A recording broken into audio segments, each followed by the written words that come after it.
Hello and welcome back to FFS for Finance's Sake. This episode is called Love Actually, It's Complicated When You Run a Business.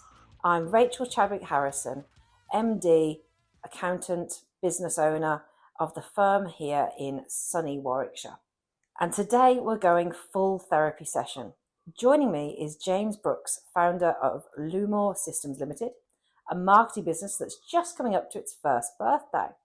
Now, if you've ever had moments where your business feels more like a bad relationship than a great idea, then this episode's for you.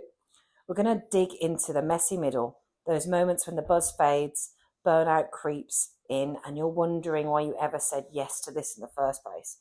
James and I are lifting the lid on what really makes you fall out of love with your business, and more importantly, how to fall back in love with it.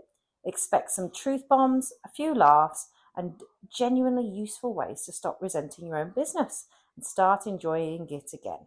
Thank you for joining me today, James. So, running a business is very much an unexpected emotional roller coaster, I found especially.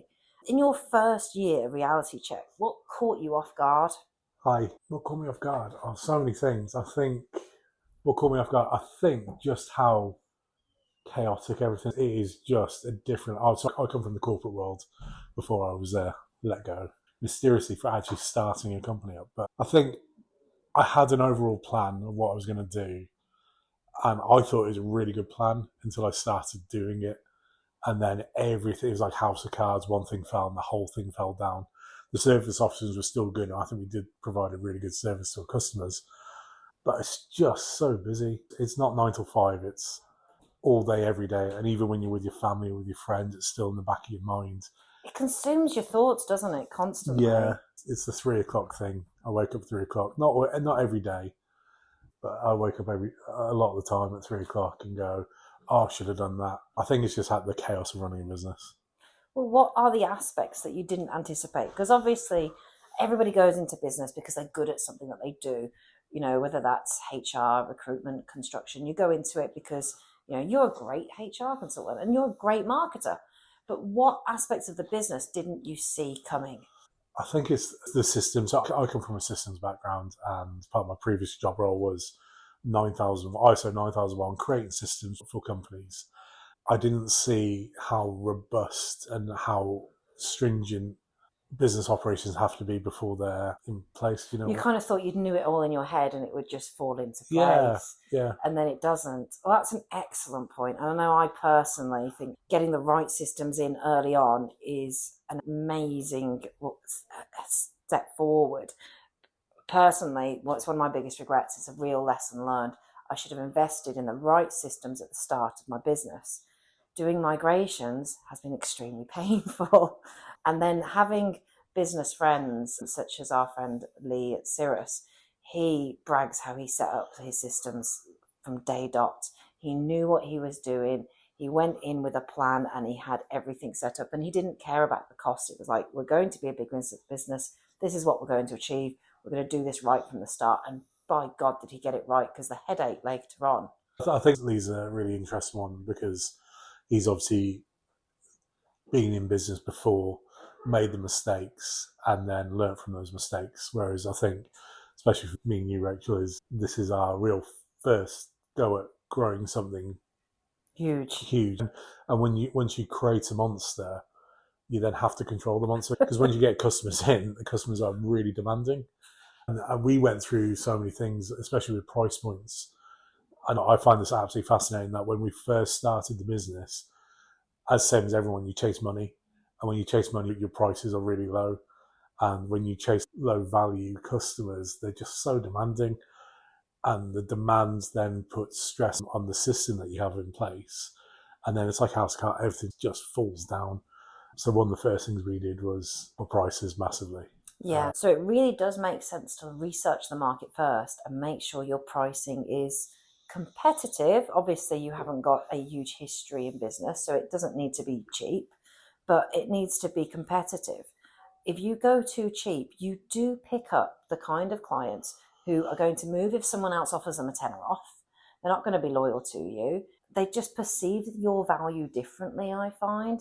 When we have issues with clients, more often than not, they are the ones on the really cheap legacy pricing. They're not the ones who've come in on the competitive pricing that we're doing now. Absolutely. And yeah, we have some really lovely clients who've slightly less than what we're currently offering now. Lovely clients, and they give us the freedom to do what we want to do.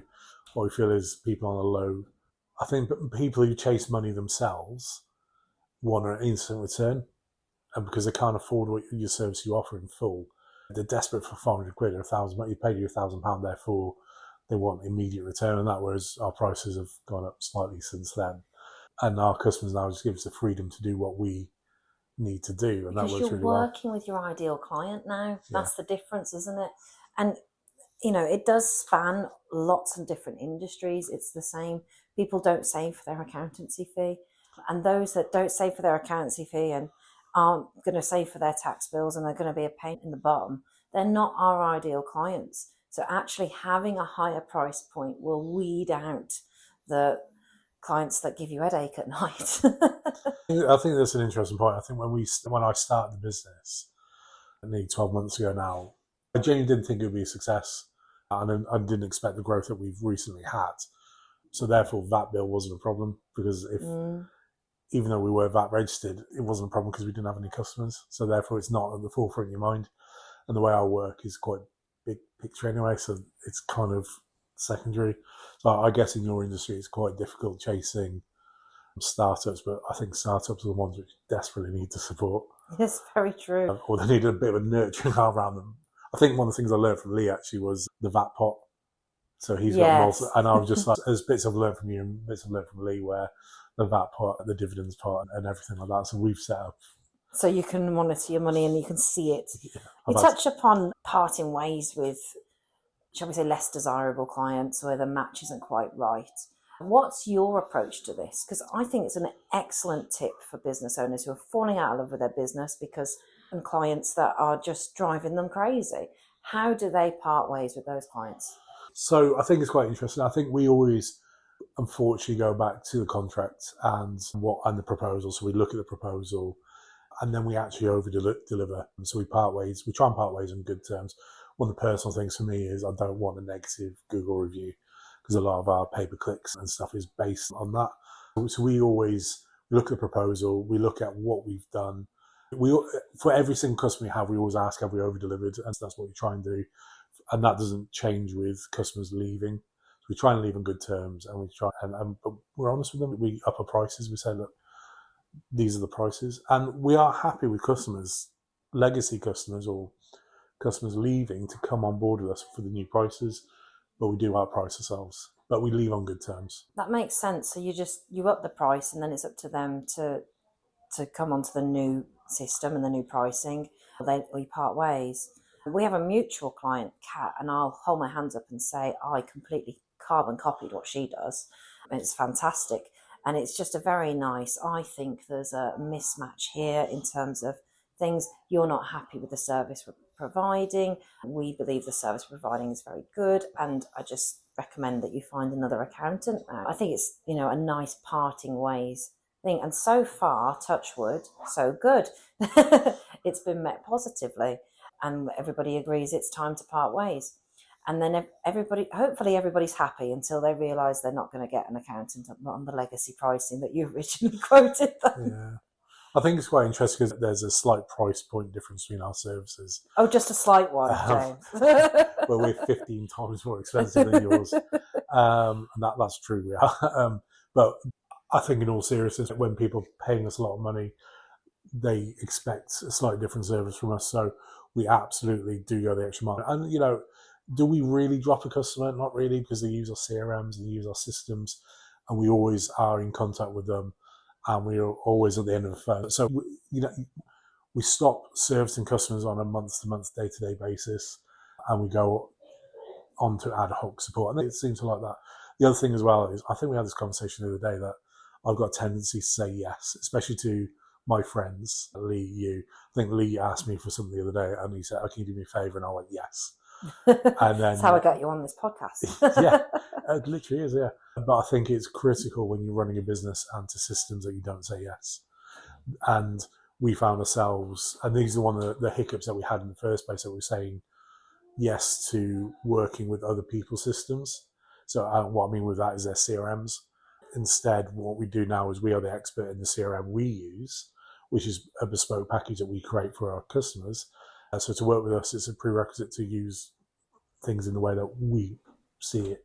Well, it makes perfect sense. There's loads of accountants out there who'll be Xero only, QuickBooks only accountants, and that's what they do.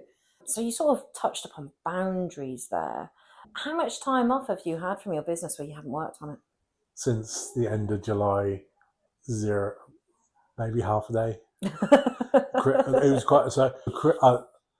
Christmas was quite a bad period for me, even though we're coming up to sort of 12 months now, and I was quite excited for Christmas because we planned time off. Everyone in business planned time off, and it was actually probably the worst time in our business, where I was working Christmas Day, Boxing Day, Christmas Eve, driving my family nuts.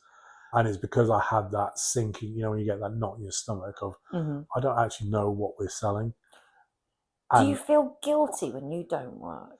No, it's just me that feels guilt. Like I should be working, but it's the weekend. Should I be working? I'll tell you what, and Catherine Webb will love this because a lot of her stuff she does is allowing the leader of the business to step away from the business. What happens if I don't work is the business doesn't work. Correct. Yeah. You're still in your infancy though. You're only coming up to year 1. I think in my business, year 1 and 2, I didn't have a day off. Year 3, I said to myself, I'm not going to work Sundays. And I would work Monday to Saturday. And I've tried really hard not to work all the time. But my business has been going a lot longer than yours. I've got more people that I can rely upon. And last year was the first year I took a proper holiday. After 3 years? 4. I took a proper holiday where I didn't have contact with the business, where I literally said, I need a break, I'm going to burn out. And you come back full of energy, full of ideas, and you realise why you need that break. It's so important. I've tried to carry it through. I tried to do a lot of it last year, and old habits will creep in, but it's really important to keep trying setting those boundaries. And for me, having one whole day off a week is really important. I try really hard not to work more than 2 evenings a week as well. Wow. I don't always achieve it, James, but I do try. I know I was getting burnt out. But burnout's quite an interesting thing as well, because burnout's not necessarily a physical state, it's your mental state. And at Christmas, I was really burnt out. I was not enjoying it. I pushed everyone involved in my company to the limit because things just weren't right. The entire company was working. But then we come back in the new year, we actually knew what we were selling. And we had a system, and January has seen us bring on lots of new customers because we're able to target the new customers, and we know what we're doing, which is quite weird because we help our customers identify their ideal customer profile. And I think you said to me once, which I do try and take on board, which was your biggest customer is your own company. Yes, it is. So I do try and take that on board, but when you're juggling so many things, and we were juggling because things weren't gelling over the Christmas period, and probably towards the last quarter last year, but things have just slipped into place, and now we're absolutely flying. It's fantastic to hear. A lot of people start a business up with a particular why, their reason for doing so, and over time they can get disconnected from that. Is your why now the same as your why a year ago? I think my why is a little bit different from everyone else. I've always been very successful in my corporate career. I've always joined in at management level and then gone to almost board level very quickly, and that's just been the trait of mine.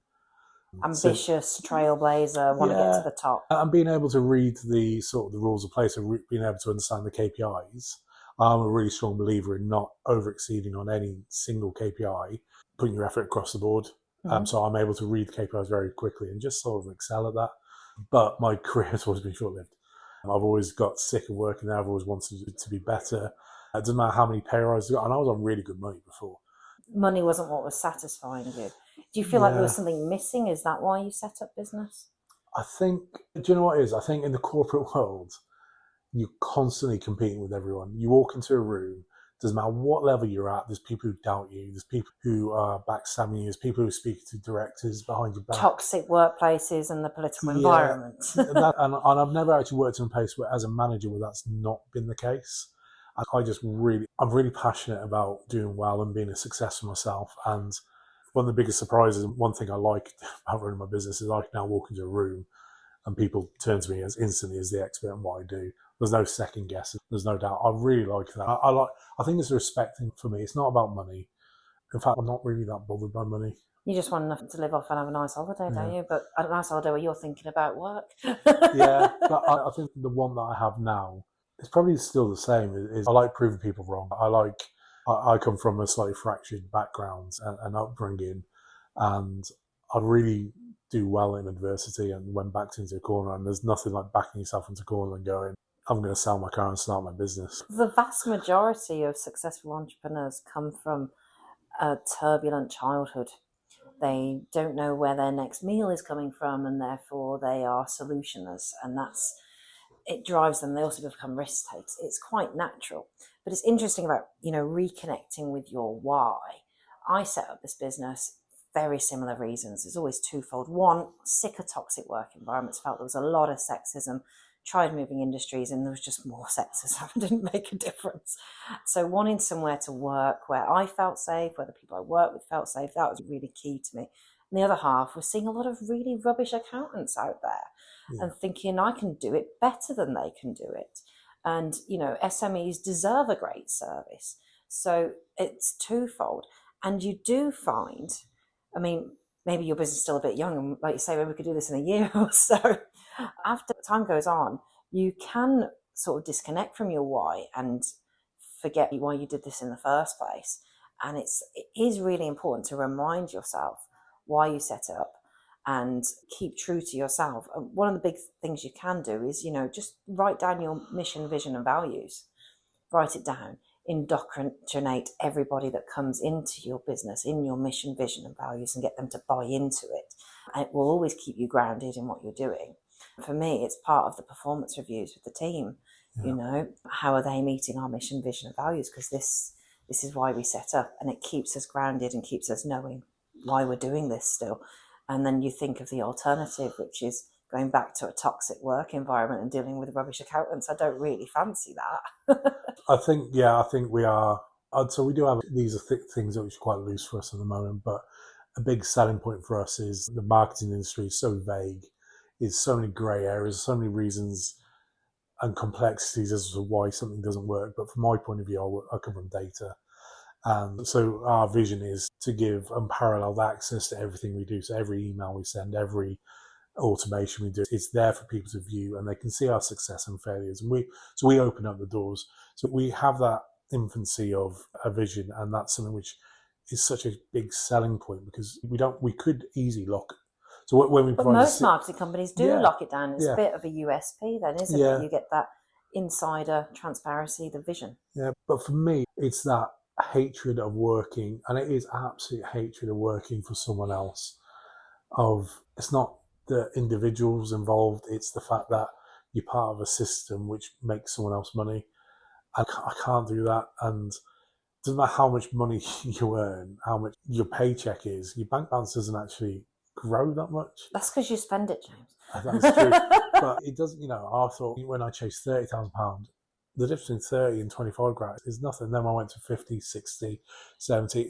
And the tax system kills you. Yeah, and I'm thinking there's got to be a better way of doing this. And then what really got me was actually someone who was really important to me in my childhood was my granddad. We grew up in a farm, and my granddad was always someone I saw jumping in and out of tractors and stuff like that. And then he's now in a care home, and he earned a lot of money, and he lived in a really nice house. And I was in a care home, and Is it a nice care home? No, not really. Oh, and it's just one of those things where someone you respect and love works their entire life for something, and then ultimately it's all the same. And it's kind of been eye-opening. I'm 37 now, and this kind of hit me when I was about 35, and I was just like, oh my God, this is what life is. It's actually you work your hardest to retire, and then 10, 15 years later, you're in a care home, and you obviously know what happens in a care home. So I think for me, it's just that there's got to be more to life than working for someone else. I've always thought that, I like to travel and I love going to places, and there's nothing sadder than the idea of the amount of people who say, oh, I'll do it when I retire. And then what happens when they retire? They might not be in good enough health to actually travel, and the insurance is ridiculous. And, live your life while you can. That's it. And that's why I do love working for myself. There we go. This is the full circle, isn't it? The travel piece. Well, it's not. But that's the thing which I actually love, is even though I do work 7 days a week and multiple hours all the time. And as you get bigger, you'll have to cut that back. You will. Yeah. I look forward to witnessing it. But this wouldn't be for finance's sake if we didn't talk about money. And I think this is a point that makes lots of business owners really stressed and worried. Have you ever had a point in your business where you felt like, oh my God, where's my next paycheck coming from? Am I going to pay my mortgage or rent? Or has it been smooth sailing for you? Relatively smooth sailing. So there's a difference in margins between our businesses, isn't it? Yeah, there is. But it's not just that. There's a fundamental need for businesses to have my services. Everyone needs my service. Everyone needs more customers. Everyone needs more sales. And that's just something which we're very good at. And I'm very good at sales. It was only for a very short period of time where we were chasing money. The minute we got money in, my mindset completely changed. It was like, no, I'm chasing time. And the other surprising thing for me is I thought the more customers you'd have, the more money you'd have in your account. But there's stepped costs, James. Pay for new staff members, It's new staff members, new systems, developing ideas. And like, honestly, I think the hardest months we've had is probably not that long ago. It's probably about a month ago, where we're bringing on new customers. And then you see the bank balance go up, and then all of a sudden it goes down. You're like, oh my God. And then it's the panic of, and it's only for a short period of time, but I did have a panic. I was just like, well, if this doesn't happen, that doesn't happen, then I'm not going to be able to pay for this. Yeah. But I think that's what keeps us really grounded, is the fact that it doesn't matter that we're making a high margin.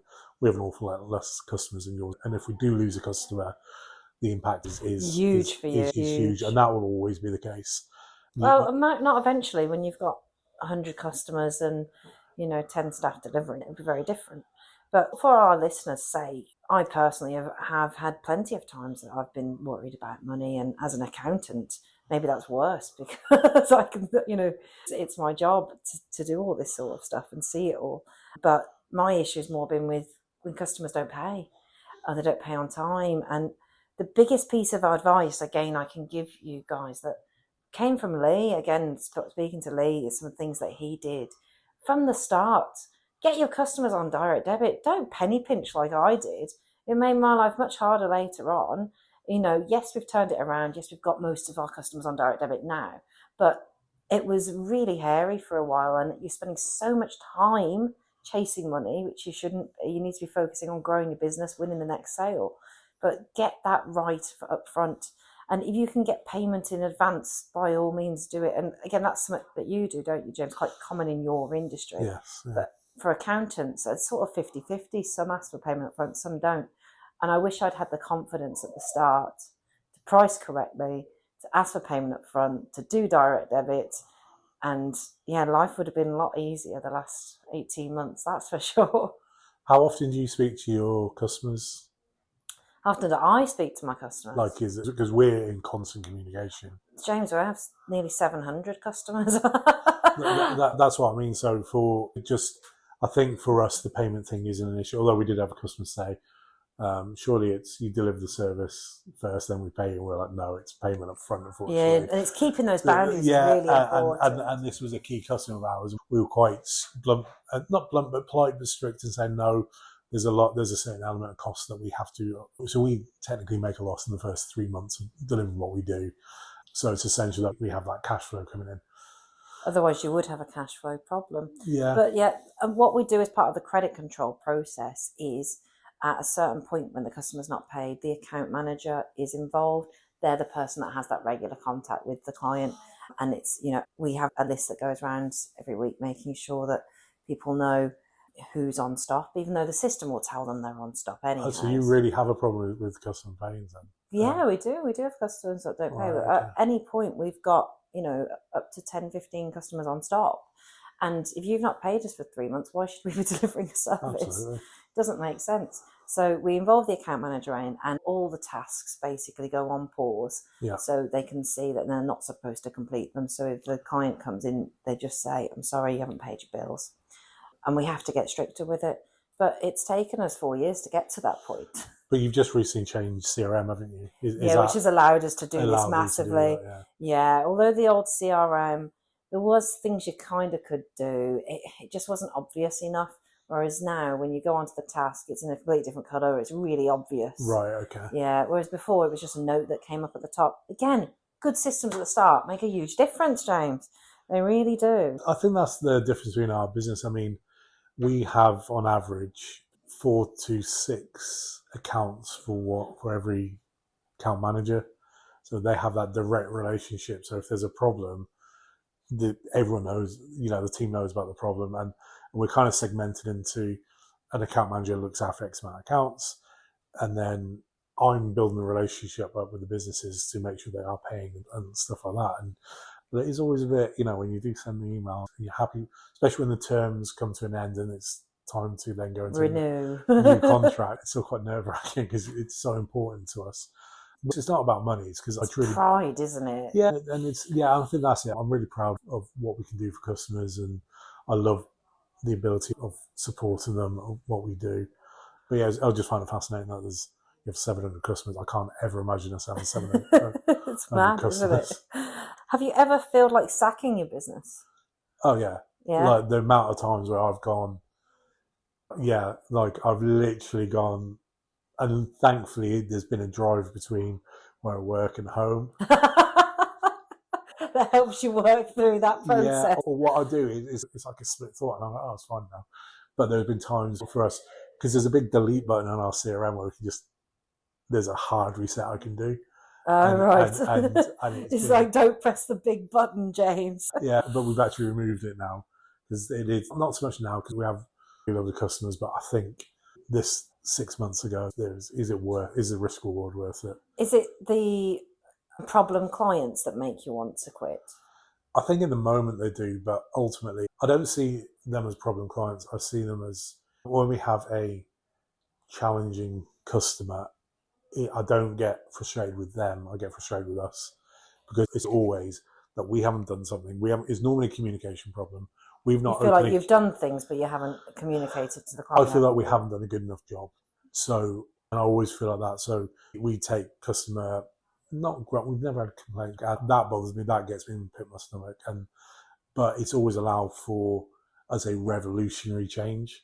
When a customer gives us that feedback, we change. But that's classic entrepreneurial behaviour, isn't it? Solutionise. I always feel really okay with I can deal with so much levels of stress because I just solutionise and I think, okay, this is a bit rubbish, but I'm going to do this and it will be fine. Yeah. Well, there's two main things that make me want to quit, and one is basically non-responsive clients. I just like, you're going to get fines. But we've rang you, we've texted you, we've WhatsApped you, we've sent you a million emails. Like, please just give me the information so we cannot miss this deadline. And eventually you kind of have to just accept that's going to happen in my business. That's part of the parcel. And the other thing is, a team member not performing, especially if you like them, you genuinely really like them, and they're just not doing the job, and you're having the conversations and you think, just do the job. Why can't you just why are you making my life difficult? And they're the kind of things that make me want to go, I'm resigning, I've had enough. But then if I got a job elsewhere again, I'm just going to manage people and clients as normal. Like, it's not going to change, is it? No. I think that's one thing you can't get away from is staff behaviour and performance. I think it's always going to be a problem. I think that you're a lot bigger than I am. I thought you promised not to talk about my weight on this show. As long as you don't talk about mine.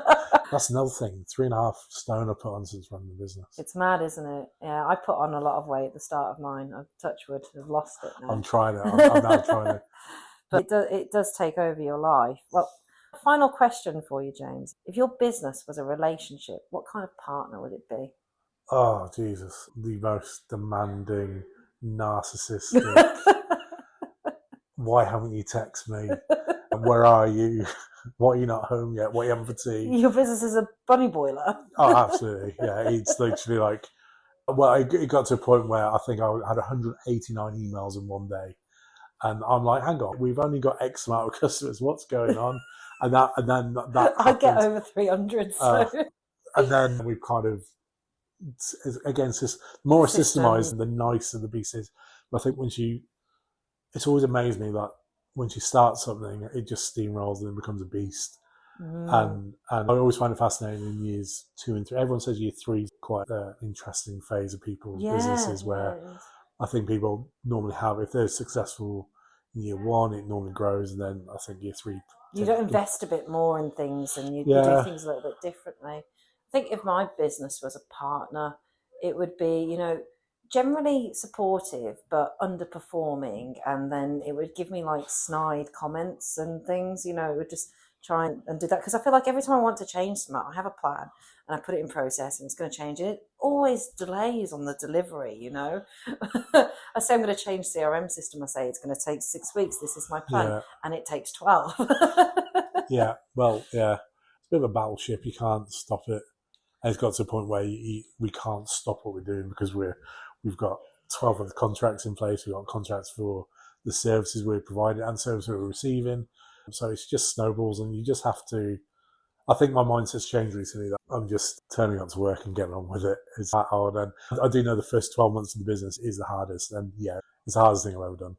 And that's a wrap on today's episode. Massive thank you to James Brookes from Llumor Systems Ltd for joining me and being refreshingly honest about what it's really like in that first year of business. No fluff, no filters, just the kind of chat you wish you'd heard sooner, right? Whether you're in the honeymoon phase or deep in the should we break up stage with your business, I hope today gave you a nudge to step back, reset, and remember why you started in the first place. As always, I'm Rachael Chadwick Harrison, MD, accountant, and apparently occasional business therapist, reminding you that it's okay not to love every moment, but there is a way to find the joy again. Don't forget to follow, rate, review, and maybe send this to someone who looks like they've had one too many I quit moments this week. Thank you for listening, and see you next time.